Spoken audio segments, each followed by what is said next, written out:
আসসালামু আলাইকুম বন্ধুরা, আজকে আরও একটা ভিডিও নিয়ে আপনাদের সামনে আসলাম। আপনারা ভিডিওটা দেখতে থাকেন। আজকে আমি পেঁয়াজ চিংড়ি বানাবো। কিভাবে পেঁয়াজ চিংড়ি বানাই আপনারা দেখেন। প্রথমে আমি কড়াইতে সরষের তেল দিয়ে দিলাম, তারপরে আমি পেঁয়াজ কুচি দিয়ে দিলাম, মরিচ কুচি, টমেটো কেটে নিছি মোটা মোটা করে, এগুলা দিয়ে দিলাম। দিয়ে এগুলো আমি ভালোভাবে ভেজে নিব। তারপরে আমি পরিমাণ মতো লবণ দিয়ে দিলাম, দিয়ে ভালোভাবে ভেজে নিচ্ছি। যেহেতু আমি পেঁয়াজ চিংড়ি বানাবো, পেঁয়াজগুলো ভালোভাবে ভেজে নিতে হবে। লঙ্কা গুঁড়ো, জিরা গুঁড়ো, হলদি গুঁড়ো, গুঁড়ো মশলাগুলো দিয়ে দিলাম, দিয়ে ভালোভাবে ভেজে নিলাম।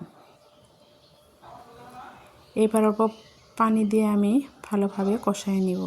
আশা করি আপনাদের ভিডিওটা ভালো লাগবে। যদি ভালো লাগে লাইক কমেন্ট শেয়ার করেন, সাবস্ক্রাইব করে দিন, নতুন বন্ধু হয়েন। আমি আজকে পেঁয়াজ চিংড়ি বানাচ্ছি দেখেন। এইবার চিংড়ি মাছগুলো দিয়ে দিব, দিয়ে ভালোভাবে কষায় নিব।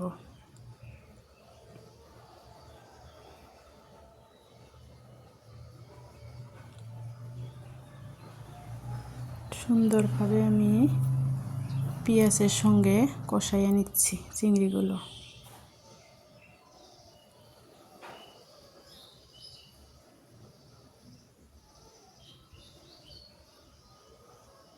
এইভাবে একবার বানিয়ে খাইবেন, পেঁয়াজ চিংড়ি অনেক ভালো লাগে।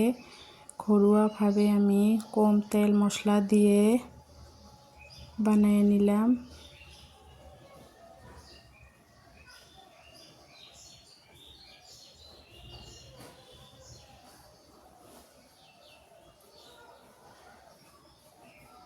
কত সুন্দরভাবে বানিয়ে নিচ্ছি দেখেন। এইবার আমি ঝোলের পানি দিয়ে দিলাম।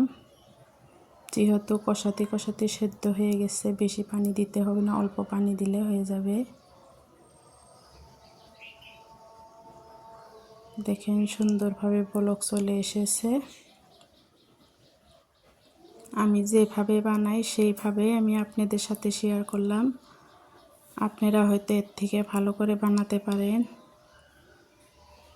কিন্তু তেল মশলা কম দিয়ে এইভাবে বানিয়ে খাইলে অনেক ভালো লাগে। দেখেন হয়ে গেল পেঁয়াজ চিংড়ি। ফাইনাল লুকটা কত সুন্দর হয়েছে।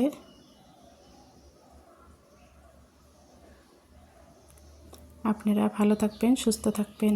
আল্লাহ হাফেজ।